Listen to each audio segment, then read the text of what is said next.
The forest first possesses a blueprint called silence. Misreadings slip into its margins.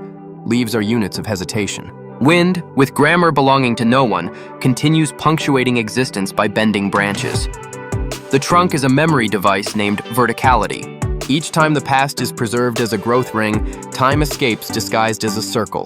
Here, growth is not advancing toward the future, but rather equivalent to embracing more of the same center. Roots are negations written on the reverse side of the Earth's surface. Behind the affirmation to stand here, countless negations entwine and support. Existence, the soil murmurs low, is a fragile consensus sustained by constant, unseen counter-evidence. A bird's song is a temporary hole pierced in the air. What spills from it is not meaning, but directionality that failed to become meaning. The forest does not retrieve it, only sinks it. Silence is the largest repository. Moss is time in powdered form. A green ethic that rejects speed softly envelops stone's thoughts. Decay is not an end point, merely an occasion to encounter materiality. Thus the forest skeleton stands without bones. Order is not visible, existing only as repetition, while the landscape trembles as the structure's temporary skin. What we call landscape is merely the trace of structure taking a momentary breath. If we listen closely, the forest thinks by not speaking, practicing the logic of silence, rejecting names, rotting definitions, yet still standing firm. And we, thinking we've touched that skeleton, merely stroke the edge of our own image and depart. Trees have no bones, but the forest has a skeleton. Each time the wind passes, it makes a faint cracking sound. The rustling of leaves moves like muscles, and light sews a garment of shadow along that skeleton. The forest skeleton is made of an agreement between time and oblivion.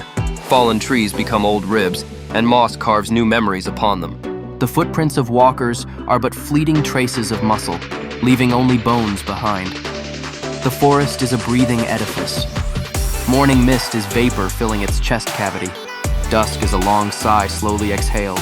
Listen closely to that breath, and you will understand how the world sustains itself. Standing there, you converse with the invisible pillars within the forest.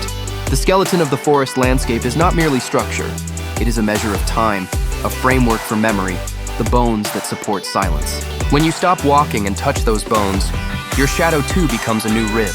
The sweet dizziness must first be sifted through a phenomenological sieve and discarded.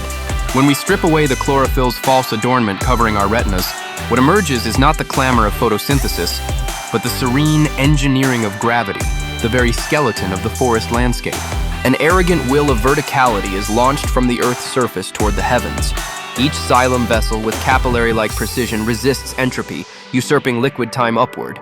This thirst for upwardness is none other than the ontological vector defining the forest's contours.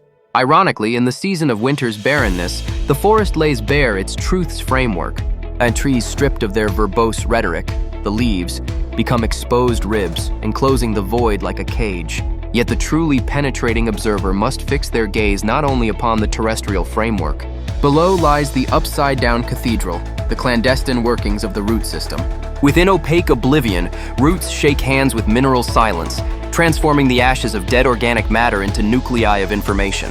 Within this subterranean nervous system, the forest ceases to be individual trees and sublimates into a ubiquitous system. Light is permitted to exist only as a negative space weaving through the gaps of this skeleton. Sunbeams are fragments of light carved by hard bark, the unfillable blanks in the colossal puzzle of landscape. When we step into this skeleton of the landscape, we too must shed our damp membrane of flesh, exposing the framework of thought. The cold, vertical doctrine piercing the spine.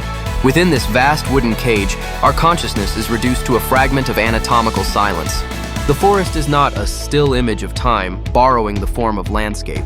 It is an accumulation of non-acoustic wails emitted by the convulsive forms of matter in the instant it attempts to metamorphose into spirit.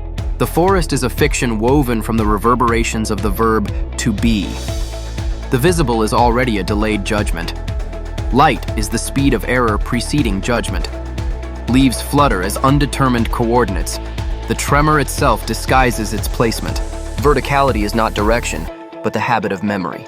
The trunk is an illusion of hardness born when time repeats itself. Growth rings are merely the sedimentary sigh of an identity that was not erased.